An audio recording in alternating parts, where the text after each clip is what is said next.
아니 이 공사가 관급 공사였는데 이 하도급사가 마무리 공사를 안 하고 나가버리는 바람에 우리가 공사를 다 수행했다. 적반하장으로 어떻게 이런 소송을 제기할 수가 있느냐라고 하면서 분노하셨거든요. 여기에서 복병이 바로 재판부의 태도였어요.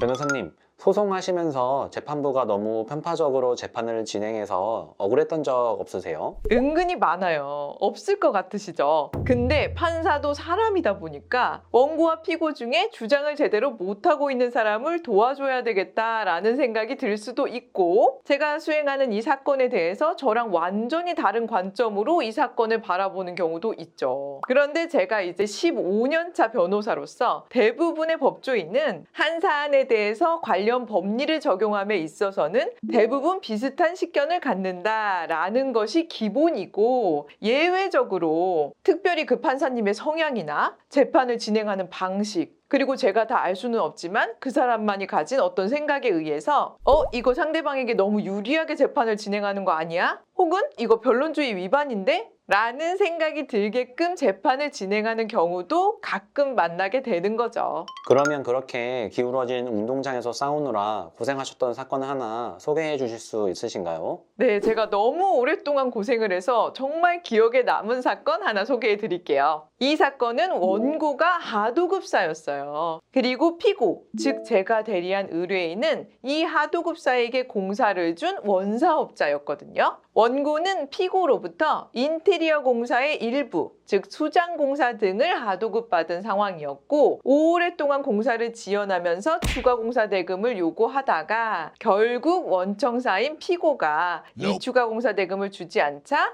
마감 공사를 하지 않고 현장을 떠나버린 상황이었어요. 그런데 이렇게 현장을 떠난 지 한참 지나서 우리의 의뢰인인 원사업자를 상대로 미지급한 공사대금 1억 2천과 추가 공사대금 1억 원을 합한 2억 2천만 원을 배상해라 라는 소송을 제기한 거죠. 저희 의뢰인은 이 사건을 들고 저한테 찾아오셨을 때 아니 이 공사가 관급 공사였는데 이 하도급사가 마무리 공사를 안 하고 나가버리는 바람에 우리가 공사를 다 수행했다. 적반하장으로 어떻게 이런 소송을 제기할 수가 있느냐라고 하면서 분노하셨거든요. 그래서 저는 원고가 청구한 이 기성대금과 추가 공사 대금은 원고가 스스로 공사를 모두 완료하였습니다. 그리고 추가 공사 지시에 따라서 추가 공사도 수행하였습니다. 라는 것을 입증하여야 하기 때문에 그것이 입증되지 않는 이상 원고의 청구가 인정되기는 어렵습니다. 라고 말씀을 드렸죠. 그랬더니 원사업자는 사진 대지를 저한테 보여주시면서 당시에 이 하도사가 미시공한 부분을 다 사진을 찍고 이렇게 글자로 정리해 두었습니다. 그리고 추가 공사 지시가 없었다는 것, 추가 공사를 수행한 사실도 없었다는 것은 누구보다도 이 원고가 잘 알고 있기 때문에 우리가 불리한 점은 없을 겁니다. 라고 말씀을 하셨어요. 그 말씀 믿고 저는 소송 잘 수행하겠습니다. 라고 해서 이 사건의 피고 대리인으로 들어가게 됐는데요. 소송 과정에서 저는 당연히 원고가 주장하는 공사를 완료했다는 사실도 입증이 안 됐고, 그리고 우리가 추가 공사를 지시했다는 사실도 없고, 본인들이 어떠한 추가 공사를 언제 수행했다는 내역도 구체적으로 없습니다. 그렇기 때문에 원고의 청구는 인정되어서는 안 됩니다. 라는 주장을 강하게 했는데요. 그리고 저는 반소를 제기해서 원고가 공사를 지연해서 지금까지 발생한 지체상금이 1,700만 원에 달합니다. 라는 주장도 함께 했는데요. 여기에서 복병이 바로 재판부의 태도였어요. 소송이 진행되는 초반부에는 재판부가 원고, 공사를 수행했다는 사실, 그리고 공사를 지연하지 않았다는 사실을 입증해라 라고 분명히 말을 했었거든요. 그런데 소송이 6개월, 7개월 이상 넘어가면서 원고가 이를 입증하지 못하자 재판부는 느닷없이 피고에게 원고가 공사를 지연했다는 사실을 입증해라 라고 강요하기 시작을 했고요. 저희가 원고가 미시공한 부분에 대한 사진과 설명을 낱낱이 정리해서 모두 재판부에 제출했음에도 불구하고 공사가 다 끝나서 현재 사용하고 있다면 잔금을 줘야 되는 것 아니냐, 이런 입장을 계속해서 밝히는 거예요. 그래서 저는 원고가 주장하는 내용에 대한 입증 책임은 엄연히 원고에게 있습니다 라는 준비 서면을 수차례 제출을 했고요. 법정에서도 원고가 어느 날부터 어느 날까지 무슨 공사를 수행했는지에 대한 모든 입증 자료를 피고에게 제출해라 라고 명령하시는 것은 과도하다라는 진술도 수차례 했습니다. 그럼에도 불구하고 재판부 어떻게 하셨냐면요. 원고가 수행한 공사의 내역에 대한 모든 자료, 피고가 선행 공정을 지원하지 않았다는 자료, 이런 것들을 제출해라 라는 문서 제출 명령을 직권으로 내렸어요. 이건 정말 입증 책임의 원칙에 완전히 반대되는 것이거든요. 그런데 재판부가 문서 제출 명령까지 내리고 나니 이 명령을 어기면 문서 제출 명령에 대해서 응하지 않았으니 변론의 전 취지에 비추어 보아 피고는 패소다 라는 판결이 나올까봐 무섭고, 문서 제출 명령에 따라서 자료를 잔뜩 내려고 하니 오히려 우리가 제출한 자료를 가지고 낱낱이 트집을 잡으면서 원고를 도와주는 격이 될까봐 걱정이 되고, 이런 진퇴양난의 상황에 빠지게 된 거죠. 그러면 노련한 변호사로서 이 재판을 어떻게 끌고 가셨나요?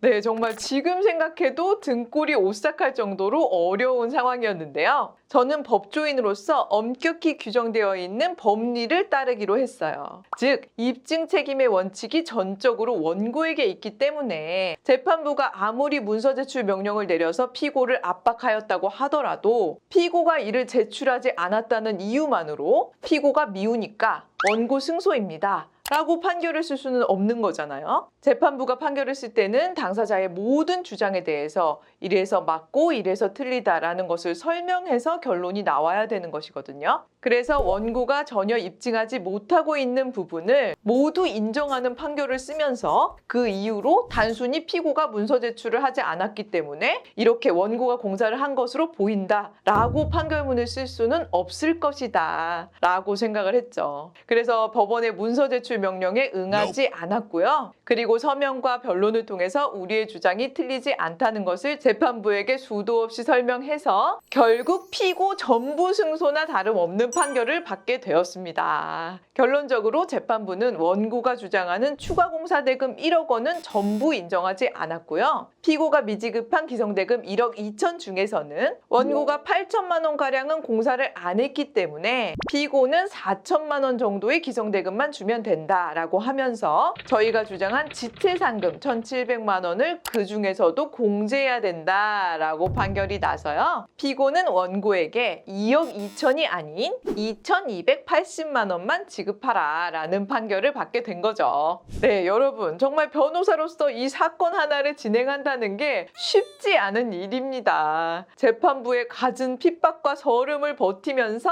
자신이 믿고 있는 법리를 끝까지 관철시키는 뚝심이 필요하거든요.